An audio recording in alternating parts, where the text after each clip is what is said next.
historiquement, nous, on est connu comme étant l'un des leaders sur le courtage, sur le crédit immobilier. On a une règle d'or chez Meilleur-Taux. Le moindre euro investi doit être rentabilisé. 85% des Français ont aujourd'hui une assurance de prêt dans leur banque et paieraient potentiellement 3 fois moins cher en allant renégocier cette même assurance chez un assureur en direct pour les mêmes garanties. Bienvenue dans Insubmersible. C'est le podcast qui te donne la force de continuer ton voyage entrepreneurial dans les moments les plus durs.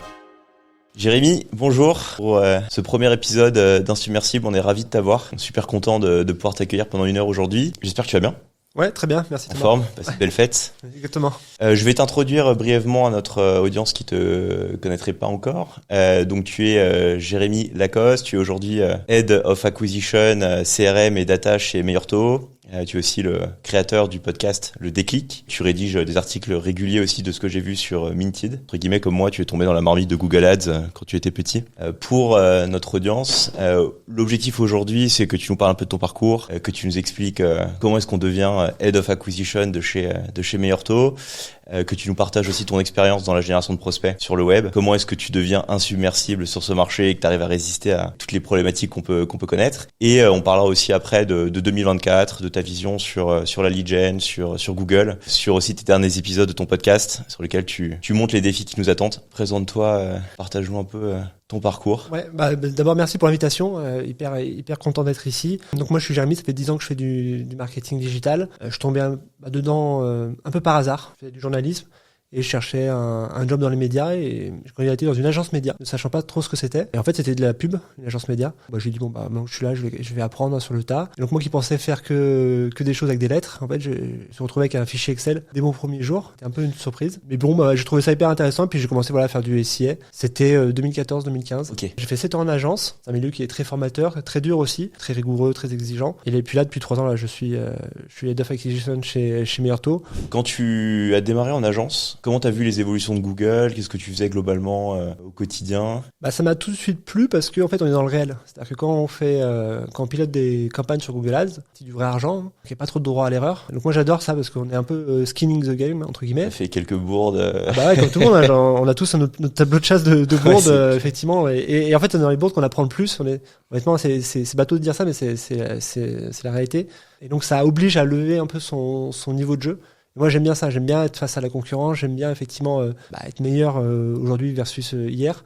Et je trouve en SIS c'est hyper intéressant parce que c'est à la fois un métier qui est très exigeant, c'est un métier qui évolue très rapidement. Là cette année on le voit, on se tape toutes les révolutions possibles et inimaginables, on se tape du DMA, on se tape de l'IA, on se tape de l'automatisation à tout crin, etc. Donc ça oblige effectivement à être à la fois très, très réactif, très pragmatique également. C'est-à-dire ce que je faisais en 2015, comme tous mes confrères, heureusement que je le fais plus aujourd'hui parce que j'irai dans le mur. Tout de suite, j'ai senti que j'allais continuer effectivement à faire du SIA pendant longtemps. Ouais, t'as aimé évoluer dans un environnement où en fait tu dois toujours te remettre en question, t'as aucune certitude, parce que c'est pas facile. Donc ça, c'était des choses sur lesquelles t'étais à l'aise. Ouais, puis t'es aux avant-postes, c'est-à-dire que tu es un peu l'attaquant. C'est-à-dire que si derrière ça transforme pas, aujourd'hui c'est toi le premier qui on va demander des comptes. On va dire pourquoi on n'est pas en croissance aujourd'hui. Donc là il y a pas de dérobat quand on fait du SIA ou qu'on fait de l'acquisition en général. Ouais. Et donc moi je trouve ça bien parce qu'effectivement on se met un peu en danger, en toute bienveillance évidemment, mais en tout cas on est vraiment aux avant-postes et donc on est actif dans le processus de croissance et ça vraiment j'adore. Ouais. Et quand tu parles de SIA, tu as démarré donc je suppose sur Google Ads principalement avec de l'achat de mots-clés à l'ancienne. Aujourd'hui dans la catégorie SIA, tu mets quoi? Tu restes sur vraiment principalement le réseau de recherche Google, Bing. Toi maintenant le SIA, c'est toute la stack Google. Comment tu considères en fait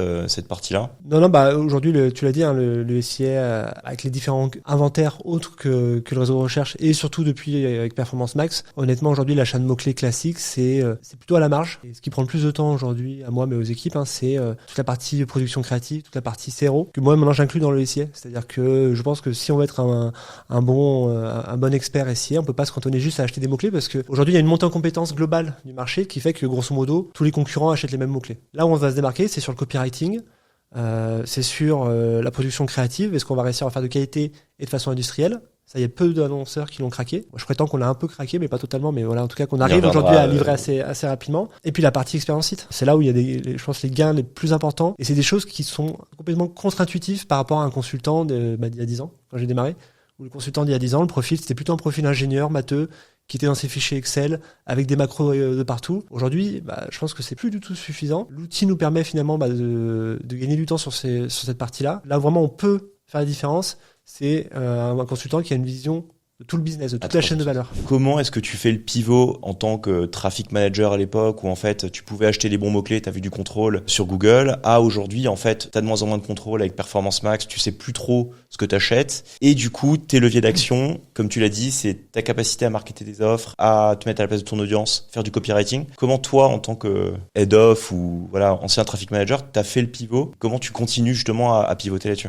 Plusieurs choses. Déjà, c'est de faire le constat, de pas se voiler et de pas dire moi je veux faire du SEA comme je faisais il y a 10 ans. Il y a encore beaucoup qui refusent effectivement d'évoluer, donc c'est déjà un premier pas, je pense, qui est hyper nécessaire à faire par l'ensemble de la profession là-dessus. Deuxième point, moi je veille toujours effectivement à faire en sorte d'internaliser la montée en compétences, faire en sorte que les équipes, moi y compris, on progresse sur ces sujets, on arrive à se les accaparer. Alors des fois effectivement on a besoin un peu de travailler avec des acteurs externes pour qu'ils nous mettent un pied aux fesses amical pour nous dire là vous êtes pas bon, là il y a un gap qui est important, etc. Et après très vite on s'empare de ces sujets. On se dit pas non le sujet créatif c'est à la marque de le faire ou c'est à une agence. Non en fait c'est ton job en tant que consultant SIA. Tu as des inputs au moins à apporter et potentiellement tu peux même commencer à mettre en place des premiers jalons de création pour avoir des assets de haut niveau. La bonne approche je pense c'est l'approche du test. Aujourd'hui souvent les consultants SIA, moi, quand j'ai commencé on faisait un peu d'A/B test mais c'était vraiment à la marge et on travaillait surtout le spectre sémantique, etc. Aujourd'hui, on a des modules d'A/B test qui sont intégrés directement dans Google Ads ou même sur la partie on-site. Et aujourd'hui, ça me paraît le b.a.-ba du métier de lancer plusieurs A/B tests par mois sur de l'approche créative, sur de la stratégie d'enchère, sur de la redirection. Tu parlais de Performance Max. Tester des redirections. Est-ce qu'il faut rediriger directement vers un tunnel de vente? Est-ce qu'il faut rediriger vers des pages de réassurance, etc. Honnêtement, il n'y a pas mieux que l'A/B test aujourd'hui pour arbitrer. Et d'un métier sur l'autre, ce sera peut-être pas forcément la même réponse. Aujourd'hui, toi, tu es Head of Acquisition chez Meilleurtaux. Comment tu passes probablement d'un traffic manager que tu étais à tes premiers pas dans Google Ads en 2014 à aujourd'hui, tu gères combien de personnes chez Meilleurtaux globalement? 7 personnes. 7 personnes. Comment est-ce que tu manages cette équipe-là? Comment tu leur transmets un savoir technique et une expérience de quasiment 10 ans en fait de SEA? Comment tu t'organises pour que en fait tes équipes ils soient aussi pertinents que Jérémy au quotidien, justement dans cette approche de test, technique et copywriting? J'ai déjà de la chance d'avoir une équipe senior. Plus de la moitié de l'équipe effectivement est plus âgée que moi, à la fois en âge et à la fois en expérience. Donc moi je vais pas leur apporter de l'expertise. Honnêtement, il y a des gens dans l'équipe qui ont des meilleurs techniciens que moi sur la partie Google Ads. Et l'équipe effectivement, on a des personnes qui sont dans mon équipe qui s'occupent du CRM, qui s'occupent de la web analyse. Moi ce que je vais peut-être leur apporter, c'est peut-être la vision un peu plus transverse. J'échange beaucoup effectivement avec mes pairs, avec des concurrents, avec des confrères, avec les technos, etc. Ça, c'est le premier point. Le deuxième point, c'est l'approche. Moi j'ai un ADN qui est très à la perf. Honnêtement, il faut que le moindre euro investi ou la moindre action, elle soit justifiée derrière par un ROI. En tout cas, qu'on ait des hypothèses de ROI derrière. Et donc ça, pareil, je pense que c'est un réflexe que j'essaie d'inculquer à l'ensemble de l'équipe et j'espère y arriver. Et deux, effectivement, pouvoir tester, pouvoir s'amuser dans leur job, c'est important. Et j'espère réussir à créer ces conditions pour les s'éclater sur Google ou sur d'autres canaux. Et sur cette personne, c'est quoi un peu le ratio par rapport à ce qu'on a expliqué sur la technicité qui est purement SEA versus la partie créa, A/B testing, copywriting? Comment est-ce que tu as structuré ton cocon pour qu'aujourd'hui, tu vois, ta lead gen soit bien meilleure que 99% du marché? On a une équipe finalement resserrée sur la lead gen, c'est-à-dire qu'on a que 2 personnes qui s'occupent à la fois des investissements Google Ads et à la fois de toute la partie lead gen. Et après, j'ai 2-3 personnes sur la partie web analyse. Quand je me compare aux concurrents, je sais qu'on a des concurrents, par exemple, juste sur Google Ads, ont 3-4 personnes à temps plein. Nous, c'est un levier qu'on a internalisé à mon arrivée. Et aujourd'hui, on est à 1 personne et demie, c'est-à-dire qu'on a un temps plein plus moi qui intervient un peu sur le pilotage. Je partage ta vision aussi là-dessus, c'est-à-dire que souvent, à défaut, on pense que passer des heures sur Google Ads, c'est ce qui fait la réussite, alors qu'en fait, non, c'est quelques actions, quelques belles analyses menées en amont et surtout quelques tests concluants qui vont apporter 90% de ta valeur. Totalement, Ça, je ne peux que le confirmer. Au niveau de la créa, de l'A/B testing, etc. Parce que moi, je te partage ma vision là-dessus, c'est que j'estime qu'un excellent média buyer sur le SEA aujourd'hui par rapport à la complexité des outils, c'est quelqu'un qui sait tout faire. C'est un trader qui, certes, sait acheter du média, gérer des budgets, mais qui est excellent marketeur, qui est excellent aussi, qui sait faire des créas. Tes profils seniors, est-ce que c'est un peu des moutons à 5 pattes ou il y a quand même une externalisation créa? Comment tu vois la chose, toi, avec tes équipes là-dessus? Non, c'est des moutons à 5 pattes. C'est des personnes, effectivement, qui, aujourd'hui, sont capables de faire tracking des campagnes, sont capables de faire de la production créative. Alors, on met à disposition des templates. Une fois qu'on a créé le template, après, c'est de la déclinaison. Et c'est des personnes, moi, le point le plus important pour moi, que toutes soient experts de nos métiers. C'est-à-dire qu'ils comprennent ce que tu vends. Et ça, honnêtement, ça, c'est le point le plus crucial. Et je pense que c'est un point... Je pense que tu peux le répéter à ceux qui vont nous écouter. Il y a beaucoup d'annonceurs et d'agences qui n'ont pas craqué. C'est-à-dire que pour être très bon en acquisition, il faut comprendre à 100% son produit, son positionnement par rapport à la concurrence, et être une sorte de vendeur. Et honnêtement, moi j'ai toujours eu à cœur de faire monter en compétence mes équipes là-dessus. qui puisse me vendre une assurance vie, qui puisse être capable de comprendre les conditions de crédit immobilier, etc. Ça me paraît tellement essentiel pour nos métiers et c'est souvent un truc qu'on oublie. Maintenant, il faut un technicien du social aid, etc. Donc ça, c'est vraiment un point, pas que je suis intransigeant, mais je pense que c'est un point qui nous permet d'être vraiment bon dans nos métiers. Du coup, pour revenir un peu plus globalement chez Meilleur Taux, c'est quoi une journée type dans la vie de Jérémy aujourd'hui chez Meilleur Taux? Comment tu t'organises au quotidien pour faire face à tous ces défis? Ouais, c'est une journée où il y a beaucoup de réunions déjà. Hein. Ça, c'est pas un mythe. Quand on arrive chez Annonceur, il y a beaucoup de réunions. Bon, moi, j'essaie quand même d'arbitrer, d'être un peu efficace quand même dans ce que je fais. Premier point, c'est la data. Ma journée, je commence toujours par lire tous les reportings effectivement de la veille pour essayer d'identifier des signaux faibles qui soient à la fois positifs ou négatifs. Le volume de leads sur chaque métier, le CPL, le revenu de chaque métier, etc. Ok, donc tu gardes un œil sur tout. Ouais, ça c'est obligatoire et je demande à ce que l'équipe fasse exactement la même chose. Je suis pas omniscient et à la journée, tu pilotes à la journée. Enfin, tu regardes les data à la journée. Ouais, tout à fait. À la journée, pourquoi? Parce qu'on doit livrer, on a des conseillers en agence, en plateau. On doit livrer des volumes de leads à ces conseillers, sinon ils se tournent les pouces entre guillemets et ça crée de la démobilisation. Dès qu'on crée de la démobilisation commerciale, c'est dur après de recréer une dynamique positive.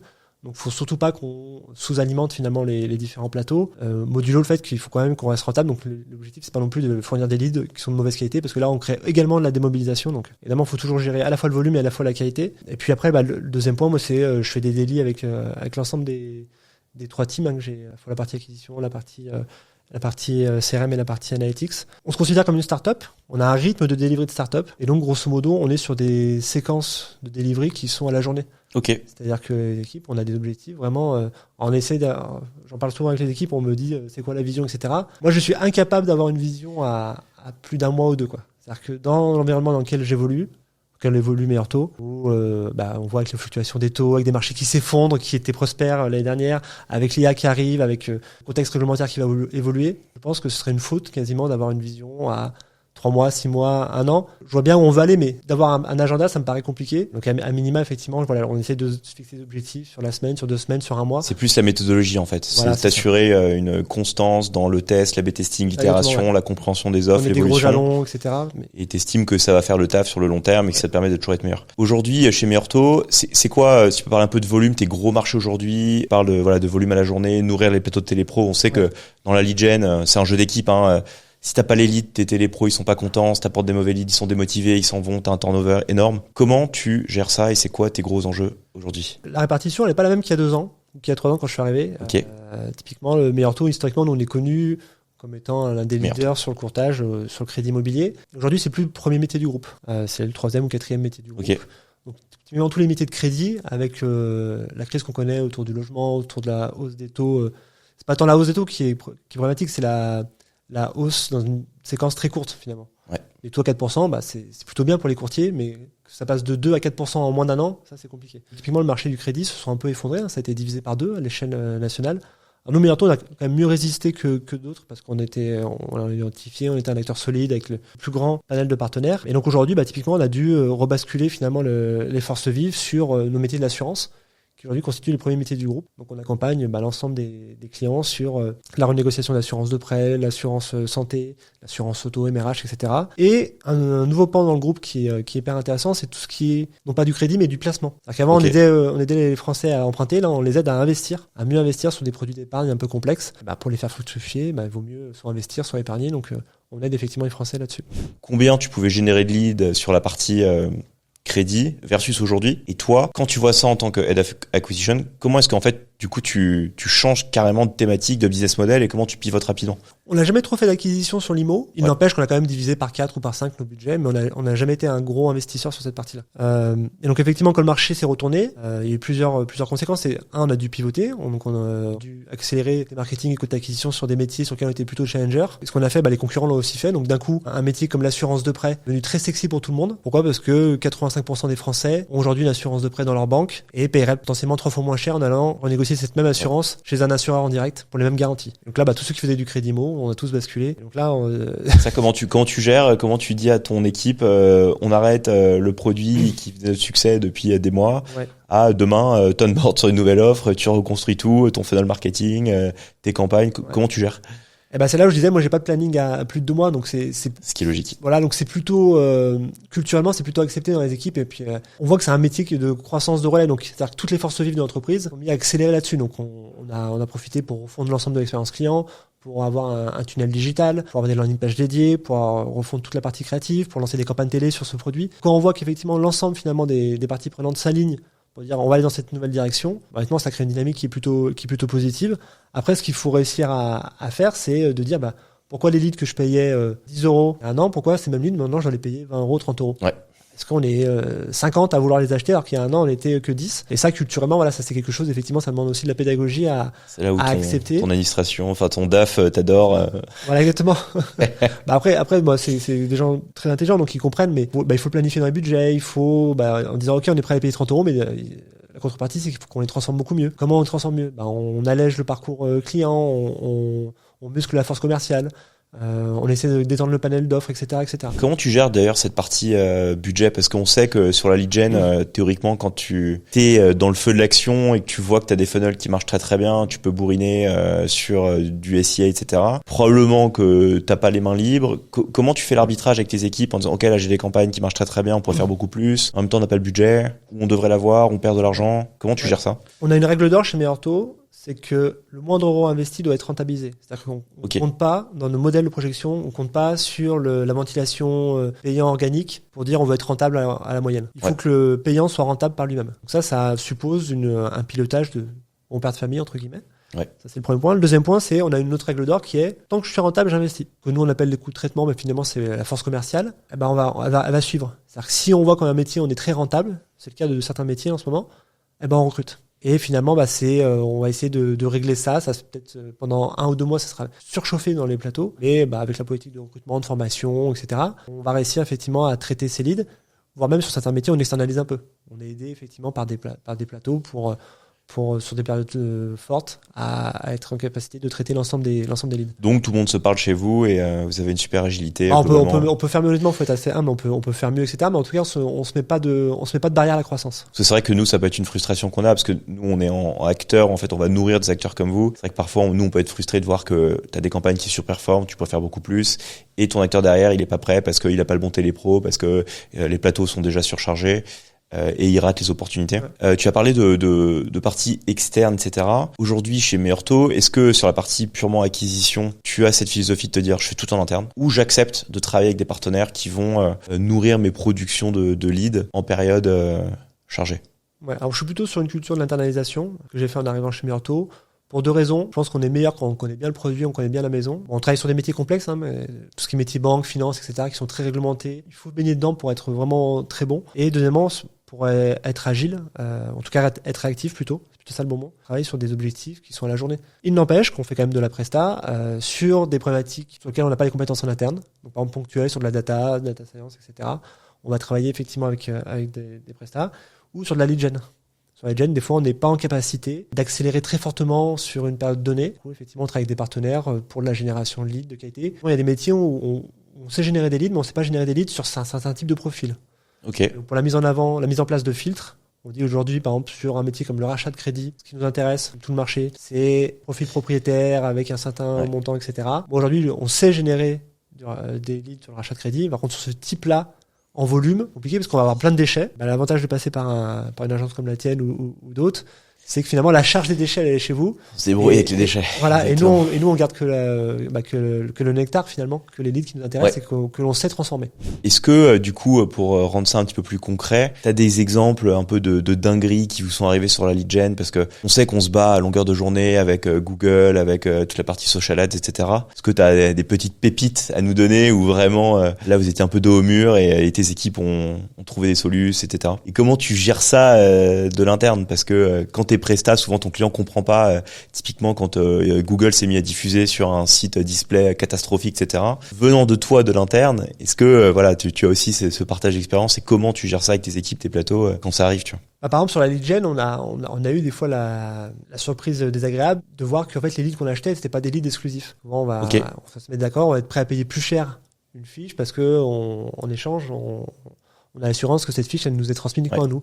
Et en fait, quand on appelle monsieur ou madame le client, on prend qu'en fait, cette personne a été vendue 1 fois, 2 fois, 3 fois, X fois. Et donc, là, effectivement, là, c'est une surprise qui est très désagréable parce que ça remplit pas du tout le contrat. Donc ça, c'est quand tu rachètes des prospects externes, c'est ça? Ouais. Ou des personnes, effectivement, qui disent, en bonne foi. Alors après, des fois, on sait que sur nos métiers, des fois, effectivement, les gens ont beaucoup de comparaisons et des fois peuvent aussi s'en mêler les pinceaux. Donc, faut pas jeter non plus l'opprobre sur tous les acteurs, mais des fois, on reçoit des lignes, en fait, de personnes qui pensaient faire une simulation sur un autre produit. Ok. En disant, non, moi, c'était pas une assurance qui m'intéressait, moi, c'était plutôt un crédit IMO. Pourquoi vous m'appelez pour une assurance de prêt? Donc, des fois, voilà, il peut y avoir une certaine, c'est-à-dire qu'il faut faire beaucoup de pédagogie pour essayer de rattraper un client qui, a priori, qui a pas compris, qui a pas demandé grand-chose par rapport à ce. Du coup, donc là, c'est un enjeu de qualité qui est évidemment le nerf de la guerre chez nous, sur la partie lead gen. Comment tu structures ça? C'est-à-dire que comment tu t'assures que le feedback qualité, tu les as des plateaux, forcément, j'imagine. Comment la formation passe chez vous, avec tes médias buyers, avec tes équipes, pour s'assurer que, comme tu dis, c'est pas des gars qui veulent des assurances pour des trottinettes électriques, alors que toi, tu vends de l'assurance IMO, quoi. Ouais, il y a deux choses. Alors, là, quand on fait de la lead gen, on met toujours en place des filtres. C'est-à-dire qu'on dit pas, on va acheter des fiches sur le métier de l'assurance de prêt. On va acheter des fiches et voici les critères qui nous intéressent. Donc ça permet d'avoir un premier filtre parce que il y a des critères à la fois juridiques, il y a des personnes qui qu'on pourra pas aller au bout parce que sont interdits bancaires, sont fichés, etc. Puis il y a des critères de performance. Il y a des profils, on sait, on est moins performant que la concurrence. Donc ça nous intéresse pas de nous casser les dents parce que ça a un coût et 2, ça crée de la démotivation commerciale. Ça c'est le premier point. Et le deuxième point, ça c'est un truc sur lequel on n'était pas très bon l'année dernière. On onboardait mal finalement les conseillers. C'est-à-dire que les conseillers recevaient des fiches, on mettait en avant la source, mais ils comprenaient pas finalement le contexte. S'adressait à la personne de la même façon que, peu importe si elle venait d'un canal email, une marque blanche, du site Meilleur Taux. Et ça, c'est notre faute, c'est la mienne d'ailleurs. Donc là, on a mis en place des cycles de formation pour les onboarder, pour leur présenter l'ensemble des sources, quels est un peu les arguments commerciaux à mettre en avant. Il y a un cas, la marque Meilleur Taux est mise en avant, donc il n'y a pas besoin de présenter la marque. Dans l'autre cas, c'est une marque blanche, donc il faut rappeler ce que c'est Meilleur Taux.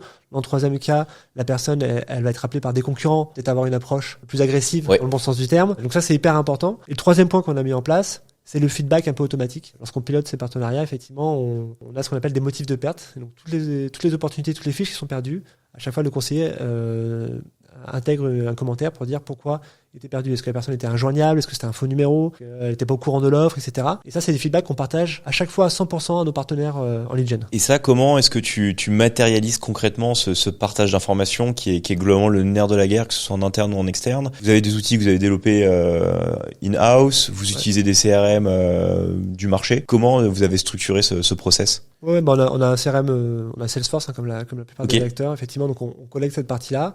Dans une partie du groupe, ils ont créé carrément un outil effectivement de pilotage comme une plateforme d'affiliation où les partenaires vont se plugger, peuvent voir en temps réel finalement le statut des différents leads générés. Là, c'est plutôt du partage. On fait des exports CRM de Salesforce et on envoie effectivement ces feedbacks. Ça, pareil, c'est des choses. Il y a 2 ans, on le faisait pas de façon systématique. Aujourd'hui, c'est partagé plusieurs fois par mois, effectivement, pour qu'ils puissent redresser rapidement la barre si la qualité des leads n'est pas là ou à l'inverse, si elle est bonne, d'accélérer sur tel type ou tel type de profil. J'aimerais revenir aussi sur tes derniers articles, parler un petit peu plus concrètement de la lead gen. Tu parles dans un article là, que tu as sorti en novembre. On est rentré, en tout cas en ce qui concerne le SEA, à l'ère de l'inintelligible. On voit fleurir ci et là des recommandations automatiques qui constituent le fauné de la simplicité. La complexité, c'est pour les agences un moyen de justifier des prestations pour les ad tech et des frais de licence et des coûts de maintenance. Je trouve ça intéressant, ton propos là-dessus, même s'il est dur vis-à-vis des agences. Est-ce que tu peux développer un peu sur ce thème-là et partager ton positionnement sur la question?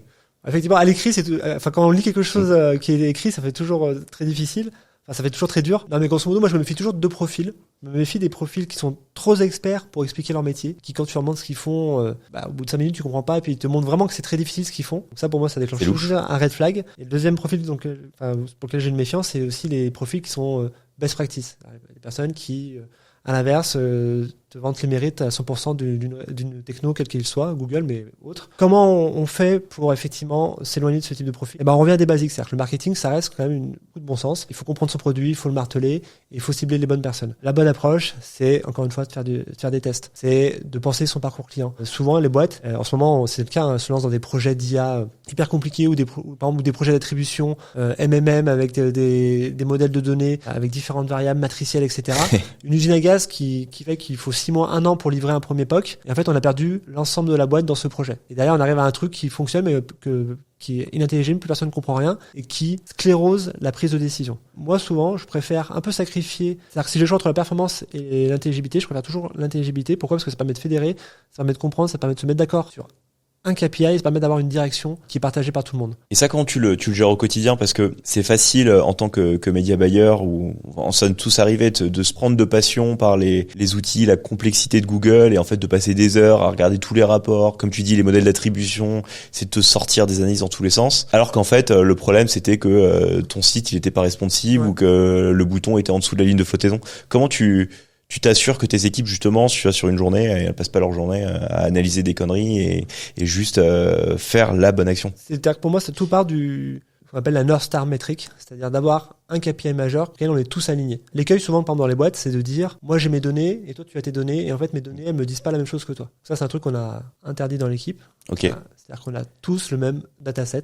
Ok. Et même à l'échelle du groupe. Bien intéressant. Le dataset, c'est quoi? C'est pas, on pilote pas les campagnes sur Google, on les pilote à travers les données qui sont collectées dans le CRM Salesforce. C'est par rapport à ce dataset-là qu'on prend les décisions. Et donc, l'objectif de mon équipe, c'est quoi? C'est d'augmenter la rentabilité des campagnes.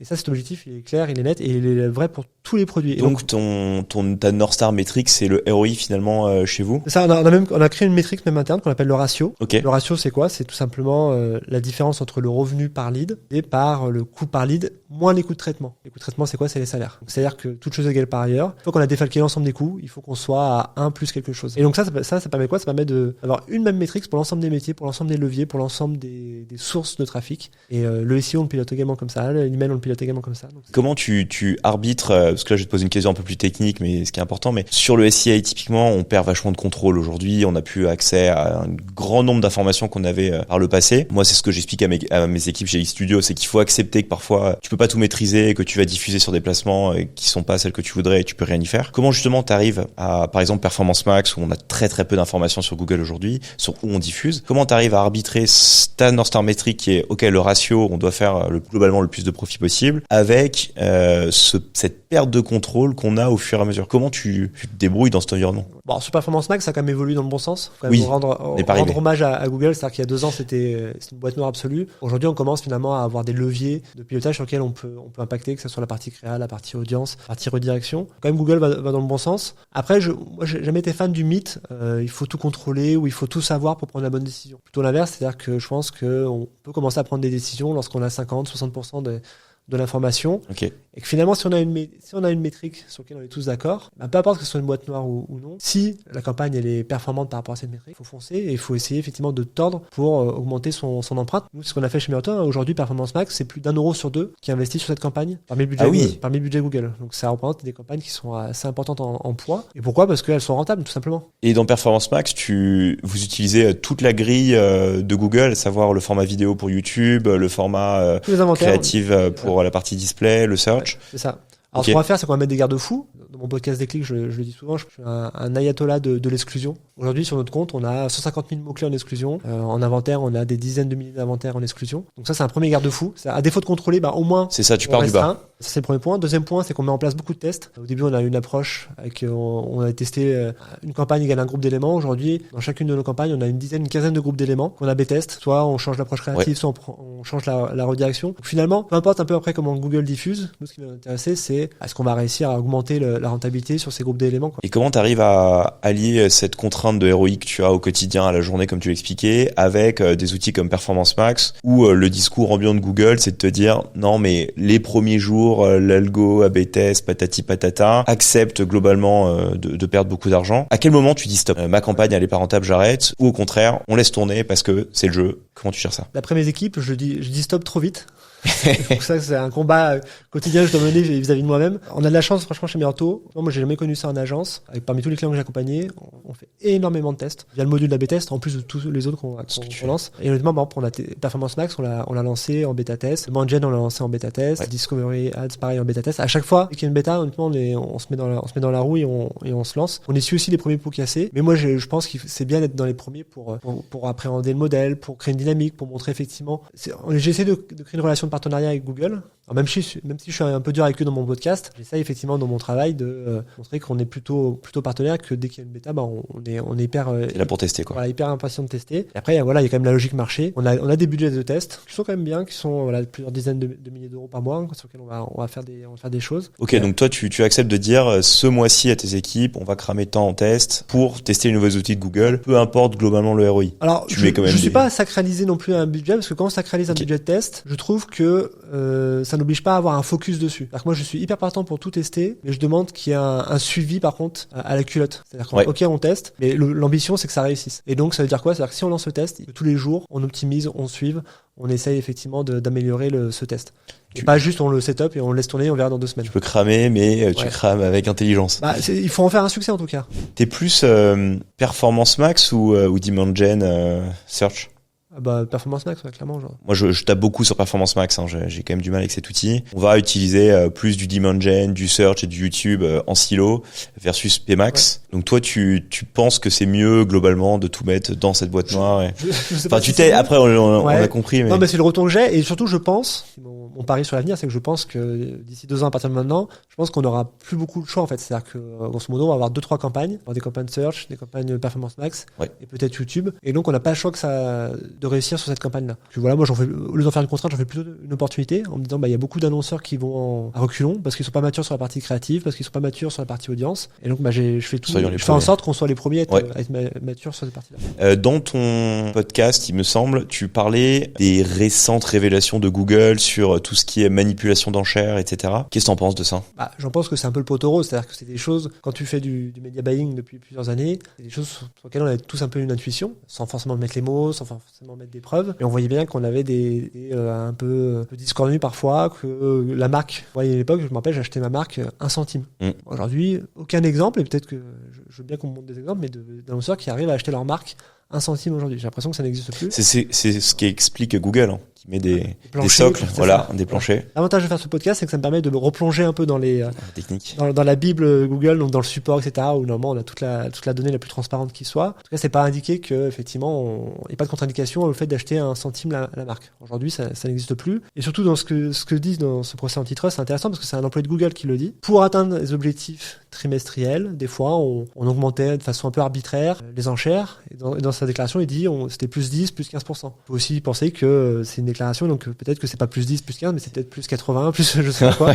Donc jusqu'où ils peuvent aller, quoi. C'est comme des monopoles. Voilà. Et moi je trouve que ça correspond plutôt bien à l'agenda de Google, qui est de nous dire en fait le CPC il faut plus l'utiliser, c'est un truc, c'est web 1.0. Aujourd'hui il faut aller sur de la performance, il faut aller sur du ROAS, il faut aller sur du CPL. Pourquoi pas, hein. Sauf qu'aujourd'hui on est quand même toujours facturé au CPC. Quand vous recevez votre facture, c'est les clics qui sont facturés.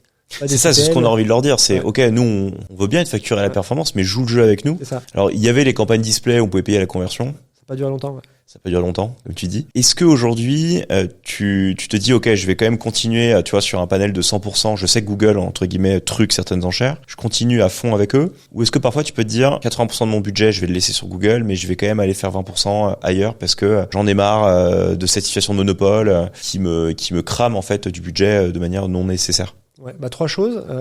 Google, c'est comme tu dis, c'est le premier levier d'acquisition chez nous et chez beaucoup d'annonceurs. Aujourd'hui, le public est sur Google, donc on n'a pas le choix de ne pas y être. Et aujourd'hui, ça reste un levier rentable. L'ambition, c'est d'augmenter la rentabilité sur ce levier. 2, de mettre en place des garde-fous. Pourquoi ? Parce que cette année, on a SGE qui arrive. Ouais. Tu peux peut-être préciser. SGE, c'est grosso modo, c'est l'intégration de l'IA dans la SAP Google. Ça fait que il y a déjà des tests qui sont en cours dans différents pays, notamment aux États-Unis, au Japon, en Inde, etc. Où lorsqu'une personne tape une requête, on a un module d'IA qui apparaît dans la SERP, souvent sur la ligne de flottaison, et qui répond directement à la requête de l'internaute sans que l'internaute ait besoin de cliquer sur un lien payant gratuit. Et donc ça va créer si c'est déployé en l'état. Est-ce que c'est la fin du search ? Voilà. En tout cas, d'après les premières études, on a des taux de clics SEO qui s'effondrent, ce qui fait que si on veut amener le même trafic, va falloir s'adapter à SGE, c'est-à-dire mettre en place finalement la structure de site pour remonter dans ces requêtes IA, faire plus de paid. Moi j'ai ma petite idée de ce qu'il faudra faire, mais en tout cas ça va être je pense que ça va être un gros big bang qu'on sous-estime encore un peu. Et le troisième point, la volonté, c'est de sortir de la Google dépendance, qui est une drogue dure, hein, et je scie un peu la branche sur laquelle je suis en tant que personne qui fait du SEO depuis des années, mais je vois bien que c'est pour toute boîte, c'est un danger d'être tributaire d'une seule source d'acquisition, que ce soit Google ou autre, un peu importe. Donc là, effectivement, moi, dans ma roadmap, l'ambition, c'est de faire de la collecte ailleurs. Il y a des partenaires lead gen, mais ces partenaires lead gen, comme toi, vous faites aussi beaucoup de Google finalement, donc c'est Google s'entretuent tous, c'est ça, c'est à deux bandes. Mais c'est moi typiquement, c'est de capitaliser sur nos données clients. Un vrai axe. Il y a des trucs qu'on n'a pas craqué comme le parrainage. Très peu de boîtes qui l'ont craqué en France.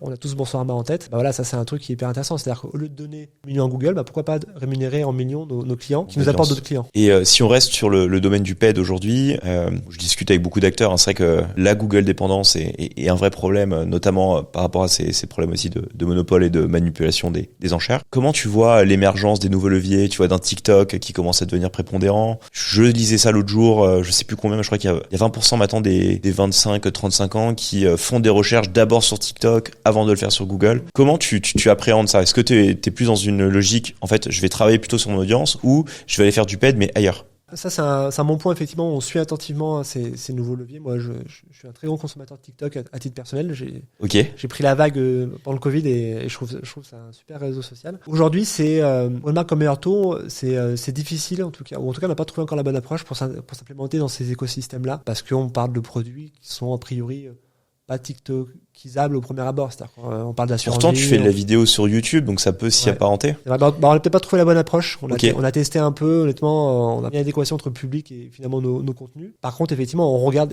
hyper attentivement où se déplace l'audience. Et on voit bien que Google, c'est un acteur qui est en croissance, mais qui est en perte potentielle. Enfin, il a croissance ralentie. Perte de vitesse. Ouais, exactement. Une croissance qui décélère. Donc ça, c'est un premier warning. C'est pour ça que je te dis, on va essayer de capitaliser sur, typiquement, un canal sur lequel on a sous-investi, sur lequel on va accélérer cette année, c'est l'apporteur d'affaires. Apporteur d'affaires, c'est quoi? C'est travailler avec des professionnels, par exemple des agents immobiliers, pour qu'en direct, ils nous apportent des dossiers. Donc ça leur permet quoi? Ça permet de, les sécuriser dans leur vente, et de les rémunérer en tant qu'apporteur d'affaires. Et donc ça permet d'être moins dépendant d'un Google ou d'un autre canal. C'est hyper intéressant, parce que du coup, en fait, tu reviens à des approches marketing plus traditionnelles et travailler, en fait, ta base de clients via du referral, du partenariat et de l'affiliation autour de ta base, du marketing avec de l'apporteur d'affaires. Il y a un truc tout bête qu'on a jamais trop fait chez Meilleur, c'est le code promo ou le bundle. À l'ancienne. Voilà, à l'ancienne, un truc e-commerce, c'est hyper basique, mais dans le service, c'est quelque chose qui se fait peu. Alors les assureurs le font un peu. N'importe quel assureur, il t'offre 1 mois, 2 mois, etc. Mais chez les comparateurs, c'est pas du tout dans l'ADN. Donc ça, c'est des choses sur lesquelles on va essayer d'accélérer cette année. Tu changes d'assurance habitation, on va peut-être te proposer 1 mois gratuit pour aller également changer ton contrat de fournisseur énergie. Et tu fais tout ce qui est en fait canaux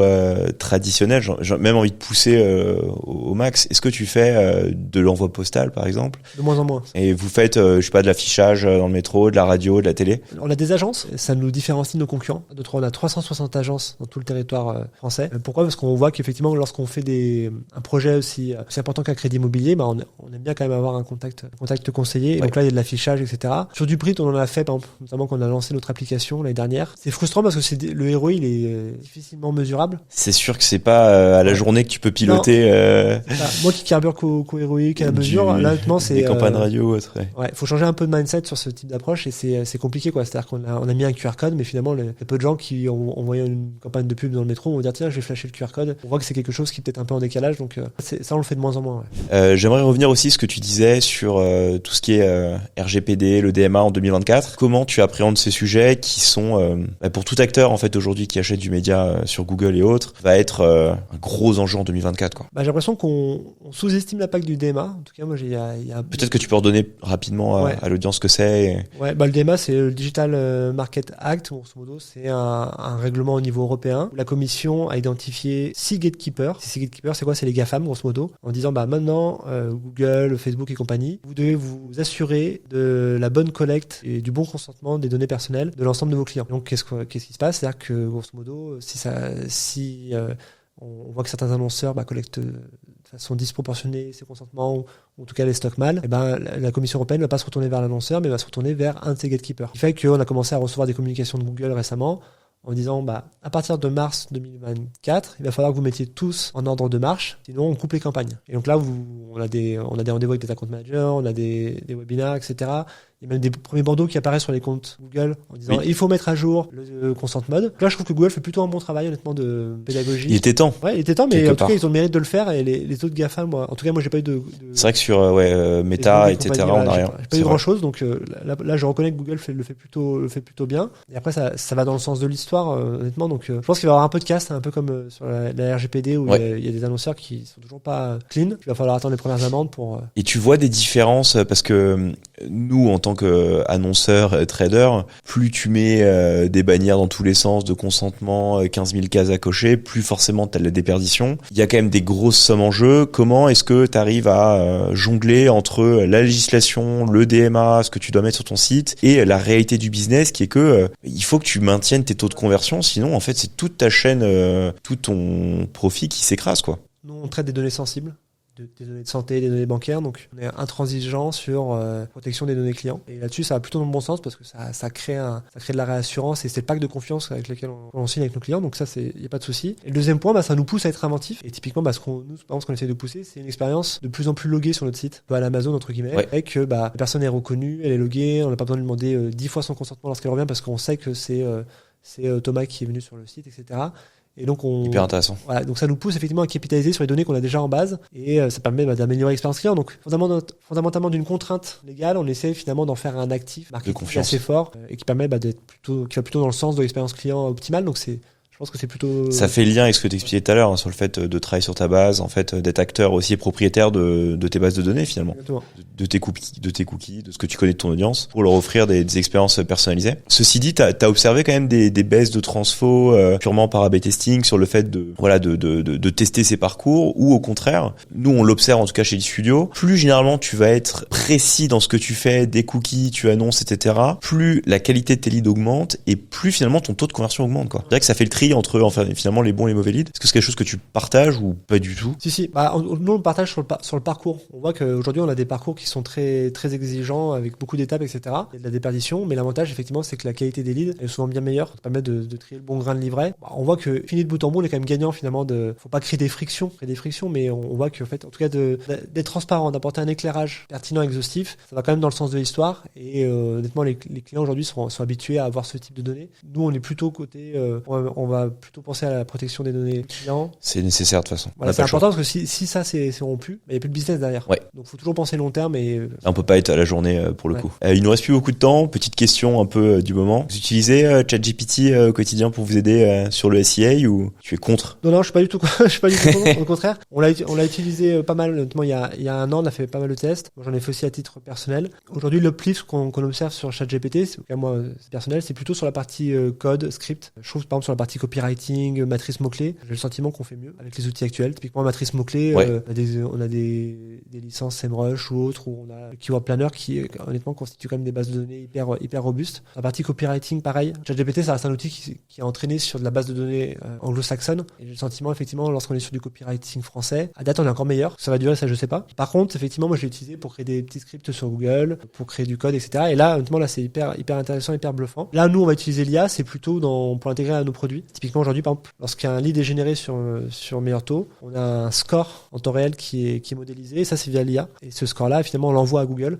Okay. Et on va piloter EuroAS, on va lui dire, typiquement, ce type de score qu'on va aller chercher, qu'on va essayer de maximiser. Ok. On l'utilise plutôt en input. En données serveurs, etc. Hyper intéressant. Jérémy, merci beaucoup. Où est-ce que notre audience peut te retrouver sur les réseaux? Comment on peut te suivre au quotidien dans tes aventures? Sur LinkedIn, je prends pas mal la parole. Effectivement, je partage beaucoup de retours d'expérience, ou sur mon podcast, effectivement, que je publie tous les lundis matins. Un grand merci à toi pour ton partage d'expérience. J'espère que ça t'a plu. Et je te dis à très vite, peut-être pour l'épisode 2. Ça marche, merci. Ciao. Salut.